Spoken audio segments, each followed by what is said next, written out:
Welcome back to another episode. Today we're speaking all things slowing down to speed up decision making and decluttering your mind. Welcome to the show, Rob. How are you? G'day, Alexis. I'm really well. I'm looking forward to this one. Let's get into it. Yeah, me too. This is something that once I really truly understood what slowing down actually truly meant, everything changed. It was an absolute game changer because it wasn't slowing down and stopping, which my mind went straight to, and it was like slowing down to speed up. I'm like, I don't even understand that. It's taking your time to really unpack and understand what it is that you truly deeply want and how to make the best decision for yourself. Absolutely. There's no question that is something that we all need to do more of. It actually, it's an interesting conversation because we never talk about what it is that you're describing there. So slowing down to speed up, because I believe that 98% of your life is on autopilot. You got up this morning, you got dressed, you went to the bathroom, brushed your teeth, you got yourself ready, maybe you went for a workout, maybe you did something like that, but you didn't really think consciously about very much. I woke up at 5:30, I got dressed. 10 minutes later, I was walking out the door to go for a morning workout, and I got to the bottom flight of stairs where I live, and I sat on the top of the steps, and I looked at my phone, and I was faced with the decision: am I going to listen to that audiobook or that podcast or that thing there? And I'm like, far out, I have to think of this bloody thing like it. I just didn't want to have to make a decision, right? Because everything was on autopilot. And what do you think I did? What do you think I went to? Silence. No, I went to what I would normally go to. Like, you're the product of your habits, right? So I went to the podcast that I would normally go to when I've finished an audiobook and there's nothing else I really want to listen to. So I just listen to that. I know that that's usually pretty good, irrespective of the guest or the topic. So I'll just tune into that. And that's what I did. And then I kind of got up and I thought to myself, I didn't really even make a decision. That was all. If that was there on my phone, I just would have pressed the play button, like this autopilot. And, if you're faced with decisions that are really impactful in your day, I think it's really important to take that moment and to take a second just to actually slow yourself down, maybe give yourself a little bit of space and time to make that decision, and then go forward and consider those ramifications before you commit yourself or overcommit yourself, which is a giant problem I have, to whatever it is that you're trying to do. You know what I'm talking about, right? Yes. I most certainly do.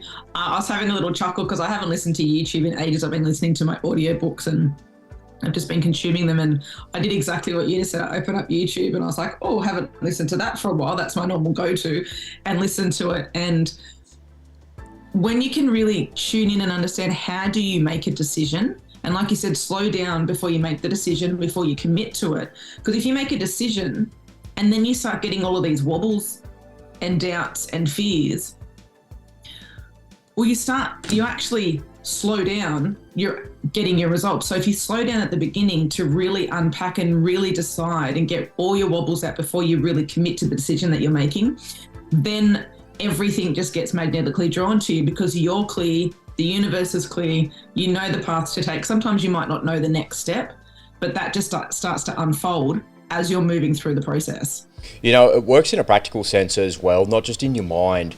If you're ever physically having to do something and react to something, I know as a pilot, I've had to react to certain things before, and there's been you wouldn't think that this would be possible as an aviator of my level, with relatively no experience, compared to some people, but I've nearly had a mid-air collision about 4 times. Well, not about 4 times, actually 4 times. And like, shit, that's coming for me. And just really registering what's actually happening to you. And it's an important cognition thing that happens in your brain, but the cognition is not just in the physical world as well. It's also in the mental part of your life as well, as it relates to the decision making, as you're kind of talking about. I'm teaching my daughter to drive at the moment, and one of the things that you teach a young kid to do when they first get going is to make sure they leave enough of a gap from the car in front of them. But you have to understand that people that have never driven a vehicle before, they're like, well, why do I have to do that? And I have to figure out a way to explain it to her. And it's like, you will see the car in front of you brake really hard. You'll see that. That's 1 second. another second for you to go, oh, I better do something about that, and another second to put your foot on the brake. And if you're too close to the car in front of you, you're going to have a collision and you're going to crash right into it there as well.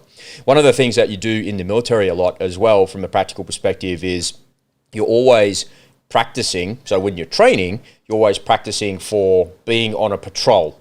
Or so you're walking around in a bush with a gun, you're marching along, and you're not walking around with your rifle up, so to speak. It's kind of at a ready, and the safety is on. And depending on where you are in the patrol, and I used to be a scout, so I was always at the front, your reactions were very instinctive, and they call it instinctive shooting. But they teach you this thing in the military that's called, you would have heard the saying before, it's a famous saying, it's actually coined by Navy SEALs, it's called slow is smooth and smooth is fast.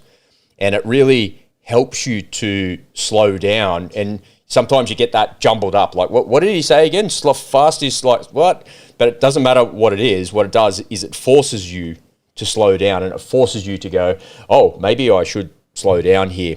And whenever you're doing instinctive shooting as an infantry guy, what would happen is you would go 2 reactive shots from the hip, 1, 2, and then you take a well-aimed shot.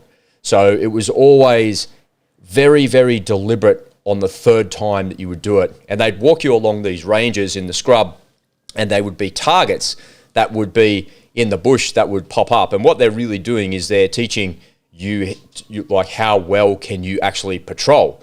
So I'm scanning my sectors as I'm walking along, and then like a target pops up in my periphery vision, and I have 2 instinctive shots and then a well-aimed shot, and I knock the target over. But then while I'm doing that, 3 more targets have popped up on the other side, and I'm like, man, I don't want to be the scout anymore, right? Because I'm just going to get clocked every time I'm on this patrol. And it just really highlights like the deficiencies that you have in a decision-making process. And I think it's got to do with thinking of too many things all at once. And there's so much clutter that goes on in our heads that the idea of the military is that you do these repetitions over and over and over again. And what are we doing today? Oh, we're going to do that. We're going to do instinctive shooting again. Oh, man, we've been doing that for the last 3 weeks. But the reality of it is it will never become instinctive unless you get those reps in you.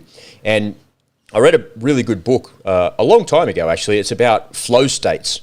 So there's a lot of scientists out there that study, how do these amazing athletes go down a ski jump? You see them on the Olympics and the ski jumps, and they go down and they jump off these things. And how does a guy riding a BMX bike do these tricks, or some motocross guy do a double backflip? How does their brain work? What's actually going on? And what they discovered in flow states so when a person is in a state of flow is what they call it, there's actually nothing going on in their mind. They used to think it was the opposite. They used to think that it was a heightened state of awareness. And I remember seeing an interview with a famous racing car driver, Michael Schumacher, once, and the journalist said to him, what are you thinking about when you're coming around the last corner onto the main straight and you're accelerating to 310 kilometers an hour? And he's like, I'm not thinking about anything. I'm thinking about, do I have to buy a loaf of bread on the way home? And the reason for that is because they've got so many reps in there. They've had so much repetition in there. The military does that. Athletes do that. And you could do that as an individual as well. All that is just a question of practicing the same thing over and over again so it becomes instinctive, and you don't really have to think about what it is that you're doing at the time you're trying to make a decision, because there's no clutter in your head. Yeah. And it's what you're just saying is what I've actually, interesting, I've got a client who did very similar to you, and when he's out on the shooting range, he is very calm and very just Zen-like. And when he's at home, it's different. And so I said, well, how is it that you're so calm when you're in this state and when you're over here doing this, but when you're at home, it's very different? And it's because, it's such repetition, and because he was out on the field for so much, being at home was a very different state and very different, you've got kids, you've got a wife, you've got all these other elements that are happening.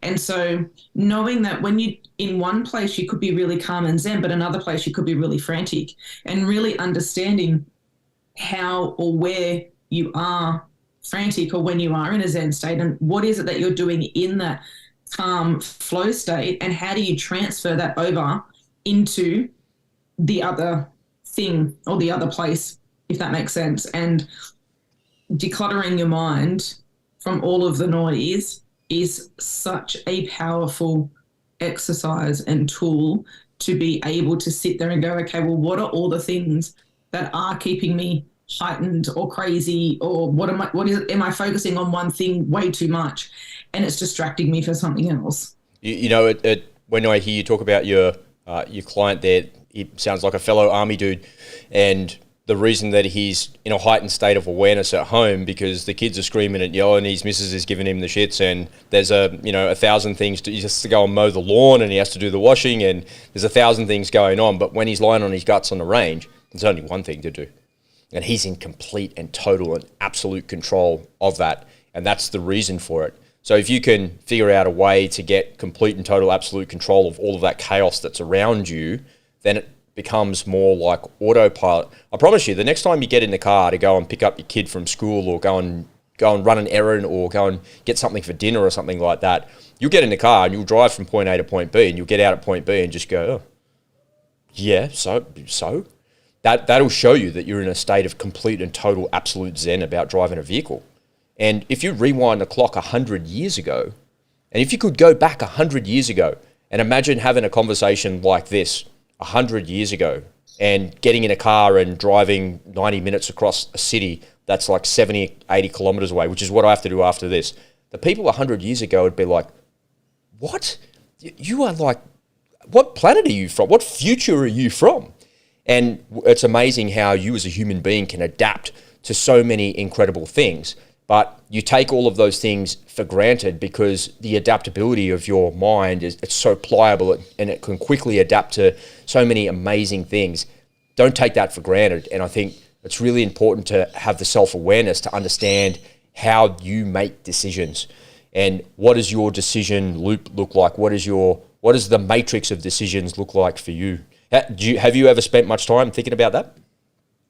I'm just smiling because when you're talking about the car before, and it's it's really funny. My older sister and I both bought manual cars and decided I got dropped off at work. I said to Mum, "That's cool." This is when I was 19 or 20. I said, "I'll just drive home from here." It was a 45-minute drive from the other side of the city back home.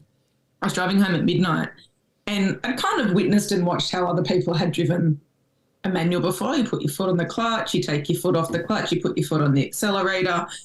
And my car, when it got out, getting out of first, it was quite clunky because each manual is different, right? So every time you get into a different manual car, you've got to figure out how the clutch works and all of the things. And making that decision, I made a decision because I wanted to teach myself how to drive a manual. So I thought, just go buy one. There you go. Now I literally have to learn. And so, was it the smartest decision that I'd ever made when I was that age? Within 2 days, I was learning I knew how to drive it because it was the repetition, and I had to get in the car because it was the only mode of transport for me to get to and from work and do all the things. And sitting down and really understanding how I make my own decisions is really just sitting and being still. And the way I like to make a decision is getting all of that external noise out and doing a massive brain dump in my journal and doing my little chicken scribble, which Rob's seen. He's like, I don't understand that. I'm like, either do I. My glasses aren't powerful enough to see that through Zoom. And then really just sit in what is it that I truly deeply want? And really ask myself, is that for my highest good? Is that exactly what it is that I want? Because sometimes we make a decision on things that we think that we want, when in actual fact, it's not what we want at all. I'm going to give you an acronym and some words to put around all of that, because you haven't really you sort of laid it out, but you didn't say what it was. So there's a famous guy out there, he's an American guy, his name's John Boyd. He was a fighter pilot in the 1960s, and he's the one responsible for anybody that cares for the F-15 and the F-16. Back in the day, they were trying to say that we don't need fighter jets anymore, we just need nuclear bombers, because it was the height of the Cold War, and he was like, no, if you do that, it's going to be a big problem. And he was a guy who always swam against the tide and always tried to do different things. And he came up with this thing called the OODA Loop. Have you ever heard of that before? No. So the OODA loop, so loop is the word on the end of it. So OODA loop, observe, orientate, decide, act. So anybody that was a fighter pilot and they were flying along and they went, what was that? That was a bad guy. The person who could observe and then orientate, meaning turn into the jet, decide what it was and what to do next, and then act, would have the edge and would win the fight. So two fighter jets going up against each other is like a knife fight in a phone booth, and there's not a lot of room to actually do things, and it happens like at, you know, two planes coming at each other at 600 kilometers an hour each. It's 1,200 kilometers an hour of closure. They're so fast, it's just like a flash. So he worked out that whoever could observe, orientate, decide, and act first would win that dogfight. And the OODA loop became the stable of the American Air Force, and in fact, it's become the stable of all air forces and a lot of military aspects around the world these days as well. And it's taught in the civilian world because it has applications to just about everything that you could ever think of. And what you just described was exactly that. So when I make a decision, I sit with it. You observe. And you're observing your feelings, you're observing what's all happening there, you're orientating yourself to those things, because that's part of the observation process. And then you're making a decision about whether it is good or it's bad, or what is it that you actually really want in relation to that particular thing you're thinking about. And then you go ahead and act on it like that as well. One of the things that people don't do enough of in a decision-making process is observe. What they do is they end up in the D and the A. They decide and they act. So they see something and then they just react to it. And because they've seen that particular thing before in their life, that they've had enough reps there that it's instinctive to make a decision and to act. But the mistake in that is you didn't take the time to observe. You thought that that was some sort of jet, but you reacted. But the reality is it was something completely different, and you got your ass handed to you. So you got to be really conscious of not just reacting to something. You know, when you hear people say, you've got to get ahead of the curve and you've got to be proactive, you're just reactive to things all the time. That's what it means. When somebody says that you're reactive to something, it means you're only in the D and the A part of the OODA loop. What you've got to do to get ahead of that is be more observant and to orientate yourself to it before you decide and you act. I think it's a really cool tool, and it definitely is applicable to just about every decision you'll ever make in your life. Yeah. And one thing that was coming up with that was clarity and having a really clear path of where you're going before you do make the decision and before you do act. Because if there is so many people in this world that are reactive, that aren't responsive. So really tune into how are you responding or reacting in certain situations, and is that how you choose to continue to do life? That's a really good thing. You know, there's another tool that I learned just from being in the military and around people that are required to make decisions. Is it's pretty simple. Sometimes we have this thing, and it comes back to it's an aviation thing as well. In aviation, you have a thing called situational awareness, right? And we all have that. You know, what's going on around us. Just a second ago, you muted yourself because the dogs are barking in the background, right? You got enough situational awareness to know that you have to press the mute button because we're recording a podcast and you know that that's going on. But situational awareness can lead to a thing where you end up in a sensory overload, and you end up at a place where it's called, in aviation, it's called task saturation. So the only way that you stop yourself from having task saturation in your life is by training and repetition.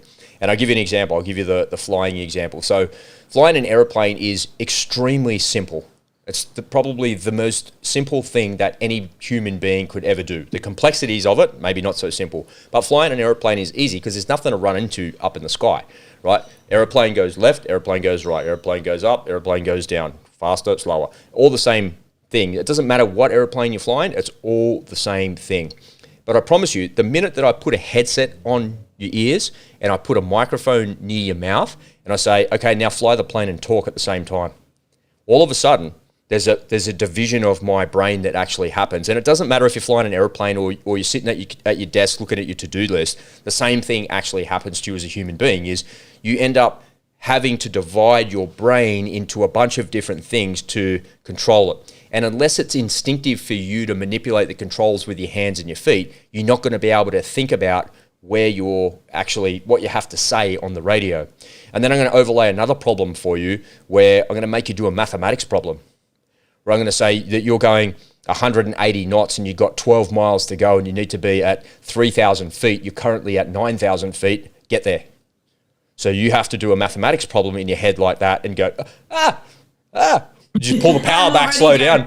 My instinct is to pull the power back to slow down to give myself some time to think, right? That's literally my instinct. And so what happens in aviation when you're flying is the aeroplane will crash and 10 minutes later you'll walk up behind it and go, what the hell happened? Because the aeroplane's so far ahead of you. So what you've got to do is to get ahead of the aeroplane. And the only way that you can get ahead of the aeroplane or anything in your life is by practice and by repetition. So task saturation is a real thing. And the way you define task saturation is by saying there's too many things to do and not enough time to do them all in. So the way you alleviate yourself from task saturation, and it goes into the OODA Loop decision-making process, is to actually think about what the highest priority things are. And in aviation, it's really easy. So there's a saying that we have is aviate, navigate, communicate. So aviate means fly the plane, and now you've got the airplane under control. Don't worry about the radio. Work out where you are in relation to where you've got to be. And then when you've worked that out, now get on the radio and talk to somebody. Sometimes that gets flipped. In an emergency, you need to get on the radio and tell somebody there's an emergency, then aviate. Don't worry about navigate. Just try and fly the airplane so you don't die and kill everybody that's with you. So there's a series of ways that you actually have to distill that decision-making process. And the way you describe that is by doing a thing called prioritizing and executing. So what is the most pressing task that I have to do right now to save my life? Do that, only do that, turn everything off, and that's the mutually exclusive thing that you do until it's completed all the way to the end. Now go to the next task and go to the next task. But the tricky thing is in our lives is we're not single-minded humans. We don't just do one thing at a time. You've got to be able to hold those 10 tasks in your mind, those 10 checklists in your mind to be able to go through each one of those things methodically. Done, next one. And then if you've got somebody in the aeroplane with you or in the workplace with you, how do you actually manage it? In aviation, they have a thing called crew resource management. So the decision-making process and the actual manipulating of controls is handed out to half of the crew, and the other half of the crew is doing this. So that guy or girl's flying the aeroplane, and this guy or girl over here is making the decisions, talking on the radio and manipulating some of the other controls that are there. So the division of responsibility comes into a thing called crew resource management. Who's in charge? And if I've got my hands on the controls, I'm in control of the aeroplane, and somebody else might have more headspace to be able to make the decision. And there's many examples in history of things going wrong at the sharp end of some spear, whatever that spear is. There's many examples in aviation where the captain died and someone else was a pilot in the back and came up the front and helped the first officer land the plane. And there's many examples of that happening in many other ways. There's movies about it. Someone comes into a crowd of people. Is there a doctor here? Yes, there's a doctor here. So, I know somebody needs first aid, but I'm unable to render the level of care that person needs. So I go and try and farm that out to somebody else. That's an example of crew resource management, right, amongst strangers. So how you make decisions based around the OODA Loop, how you prioritize and execute, and how you manage the crew of people that are around you is a really, really important skill to get hold of in your life. And if you can get hold of those skills in your life, you can go really fast, really quick. Yeah, and also having discipline to cut out all of that other noise that's going on, and staying true to yourself, to the decision, to the commitment that you've made for yourself, and not allowing bullshit stories to come in to slow you down, to stop you. Oh, this might happen, or this person might say something to me. And really, like you said, laser focusing on the task at hand and getting it done, and then moving on to the next thing. And I think that we can create a huge to-do list and get so overwhelmed that nothing gets done. So really chunking it back and going, like you just said, what's the top priority that needs to get done? And once you get that top priority done, everything else everything else is easy for you to accomplish because the big chunky thing that needed to get done is done. I think that everybody should study decision making, and everybody should understand how other people make decisions in various different industries, because when you see how other people do it in really super complex environments, and you think about yourself as an individual, and like you said, man, my to-do list is like 14 meters long today. How am I ever going to get through that? And I feel overwhelmed with that. I look at it and go, oh my God, I'm overwhelmed by that. Ugh, where do I start? I don't know. I'm just going to go and get a cup of coffee. And I distract myself with something else, right? Because I'm deliberately avoiding that. That avoidance behavior is a real problem for a lot of people. You know, working from home is a real problem for a lot of people because they're distracted by the pantry, they're distracted by the fridge, they're distracted by the washing machine and the clothesline, and they're distracted by the noise and then social media, and there's no boss and there's no crew resource management happening in your home office like that. You need to have an iron will of discipline to actually be able to get anything done. It's amazing that I get anything done because I'm so distracted by bloody everything. But if you understand decision-making processes and how people do that in complex environments, it'll make your environment seem so unbelievably simple. And you can take those tools like the OODA Loop, the prioritize and execute, the task shedding, the crew resource management, all of those things, and apply it to your life. And that will stop the overwhelm. Because suddenly, as you feel that frustration rising, you feel that overwhelm rising, you can go, no, I'm going to prioritize and execute. Let me look at that list. There's 42 things on there. What's the most important thing? That one right there. I'm just going to do that. I had a little win. I'll do that. I had a little win. Do that. Had a little win. All of a sudden, it's 11:30 in the morning and I've made my way through 3/4 of the list and I've been super productive. And you can get so much more done when you're laser focused. And we did this years ago when I was living around the corner from where you are. And you said, let's do this together. And I think we did it for a week. And it was pretty full on, but it just changed the game of everything. Every 30 minutes, very big, very masculine. But everything was pretty much done by 9 o'clock. 9, 11 o'clock in the morning, whatever time, whatever I was doing with my little munchkin. Yeah. But there were so many things that were being completed and life just felt so much more in flow. So the more disciplined you are, the more structured you are in getting those things done, it actually creates more time freedom because you feel accomplished. You feel and you know that you've done the things that need to get done instead of going, okay, I've got all these things, I'm so overwhelmed, I'm going to do the washing, I'm going to go make some food, I'm going to make a phone call, I'm going to watch reels. Okay, this is what needs to get done before anything else. And then once that's done, then you can go and do the things. And it's absolutely game-changing when you create that really structured discipline in your world. Well, I think that it creates more time. It absolutely does, right? So once you take control of your time, you get your life back. If you're not controlling your time, time will control you. Because the day have you ever just like looked up and gone, oh shit, it's 6:30 in the evening, and you're like, man, where did the day go? I've been so busy, I've been so focused. That's a good thing, right? That's a double-edged sword. So one of the biggest problems in modern world, and I've looked at this extensively, and I've done a lot of reading, watched a lot of videos, TED Talks, all that sort of stuff, in and around distraction. And distraction is the enemy of everybody in the modern world because we all want to be better. We want to be more successful in our jobs, in our careers, in our businesses, in our relationships. We want to be more successful. And one of the things that I love the most about podcasting and this format is that when you and I sit down together, there are no distractions. Your phone is on silent. My phone's on airplane mode, right? So it can't ring. Nobody can get me. And my email is turned off and I don't have any other thing open on the window next to me other than maybe something that I'd refer to. Sometimes I have a browser open and look up a fact or something like that I'm talking about. But 100% of my attention is focused on you.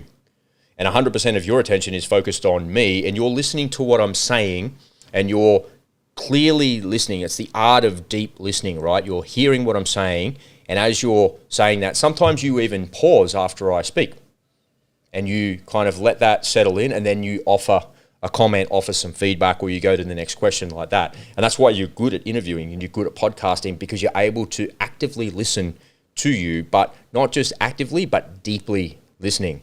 So the reason I say distraction is the enemy of all of us in modern society is because what it does is it kills your focus. So if you don't get control of your time, like I said, your time will control you. And so the example I like to use when I talk about this topic is time boxing your morning. So You wake up in the morning, go for a workout, you have some breakfast or not, whatever you're doing, you start work. The first part of your day should be time boxed around the most important activities. For some people, that's answering emails. For some people, that's looking at social media, communicating with clients. For some people, it's actually picking up where they left off from the day before. Whatever that is for you, you need to time box that. And you need to time box it with no distraction. And once you get going at the start of your day, most people, I would say, as a generalization, are kind of, okay, I'm ready for the day. Here I am, whether I like my job or I don't, whether I like my business or I don't, I'm just beginning my day. So I'm usually in good spirits and I get going, I begin, I start the activity that I'm doing, and then the phone rings or a text message comes, or an email comes. And if I get into a little bit of a flow state where I'm getting going with something, and then I'm distracted by that ding on my phone, that Twitter beep that beeps at me, the email, whatever it is that I'm distracted by, it can take you up to 20 minutes to get back to where you were. So there's a thing out there where we all know about it, right? Don't drive when you're tired. So this relates directly to don't drive when you're tired. So drink driving, we all know that that's a big naughty no-no. Don't drink alcohol and drive a car. But actually, what's worse than drinking alcohol and driving a car is driving whilst you're tired, because your ability to make decisions is completely dialed down. So think of when you're first thing in the morning, you had a couple of cups of coffee, your attention's like this. When you're tired, it's dialed all the way down. If you ever have a micro sleep while you're driving, and I think we've all done that just quietly, I think we could all put our hands up and admit to that. A micro sleep looks like this, just a second. And there's been a bunch of studies in aviation about micro sleeps. So the studies go like this, and I'll tie this all up again for a sec because it'll make a lot of sense for you in a sec. So the pilots had been on these long haul flights across the Pacific Ocean, and the scientists would grab them and bring them into the simulator. So they were willing participants in these things. They'd been flying all day and all night. They landed, they got there, they're tired. They had enough, I just want to go and chill out. I've been at work all day. So the scientists grabbed them and put them in the simulator, and they let them sit in the simulator for a couple of minutes, 10, 15 minutes, and go, if you're feeling a little bit sleepy, just shut your eyes, we'll be back in a sec. The pilots fall asleep. Hey, ready to go, boys? Okay, cool. And now what they're measuring is their decision-making process after they've had their little micro sleep and they've come up. And what they found is it can take you as long as 30 minutes to regain your level of consciousness after you've had just a 1 second micro sleep. It's an incredible thing that happens to your brain. So think of that, right? But when I start work at 9 o'clock in the morning, at 8 o'clock in the morning, wherever it is, I'm not there having a micro sleep, but the distraction is the same thing. The distraction is just as bad and just as dangerous as a micro sleep, because what happens is it can take me 20 minutes to get my focused attention back. And by the time I get my focused attention back and I'm back in a little bit of a groove, the phone rings again. Or a customer comes in, or somebody's invading my cubicle, or something is happening with distraction. So if you can limit the amount of distraction that you have around the time boxes where you are most productive in your day, the amount of work that you can do will remain the same, but the amount of productivity that you have will be off the chart. And we're all always, you hear this all the time in corporate land, is you're always trying to be more productive. So how do you be more productive? I'm one person, I still just work 8 or 9 hours in a given day. How can I do more with less? Well, it's actually around the time box that you've got, and managing the behavior inside of that time box will yield a very different result if you just let it be and maintain the status quo. But if you work on that, it'll make a huge difference in your life. It makes a huge difference. And I was talking to a friend last night about this. So for me, I know when I'm exercising, it takes me about 45 minutes to really get into it. And then I just turn into a crazy person. I've got all of this energy, but it takes me a little while to warm up to it. You need a long, extended warm-up. I do. I do. I always giggle when I do group fitness classes, and at the end, I'm like the one that's like, rah! Is the workout starting yet? Yeah, is the workout started yet? But that's kind of been how I've always done my fitness, and just, reflecting on that and then going into my business and going, okay, well, how long does it take me to get actually into my flow state from when I first start doing work? And what's the process and how do I do it? And then my mate said to me last night, So when you get into a coaching session, how do you drop straight into flow, or do you need to have like one client first and then get into flow? Oh, that's an interesting question. That's I a said, good no, question. I just drop straight into it. Before I jump into a coaching call, I close my eyes, I give myself 10 minutes, I really slow down, OODA Loop. and then and then get into the call. Maybe that's my new process for getting into work is really slowing down to get into that state, to go, okay, it's not going to take me 45 minutes to get into my flow state from what I'm doing. And this is where really truly understanding who you truly deeply are on the inside, and how do you do life? What are your processes? And like Rob said, go and check out how other people make decisions. And then reflect on how do you make decisions, and is your process the right process for you? Because I think that everyone does life differently. Everyone's been through different experiences throughout life, and you get to choose how you want to show up and how you want to do decision making, discipline, and taking the action. So there's a great book out there. Once again, my military background kind of leans me towards these military style books by General James Mathis, and so he was Trump's boss of defense while Trump was there, right? Like him or hate him, he's a really super senior guy, and he's one of the people. So he's a Marine. He's one of the people in the Marines. I'm pretty sure it was him. I can't remember exactly, but I know he's famous for saying this quote. But there's a reading list that he requires all of the officers in the Marines to go through. Doesn't matter what job you're in, you've got to read these books. And everyone's like, well, why do we have to read all these books? And he's famous for saying that if you don't read 100 books a year, you're functionally inept. And what he was saying is, not as a human being, on the battlefield.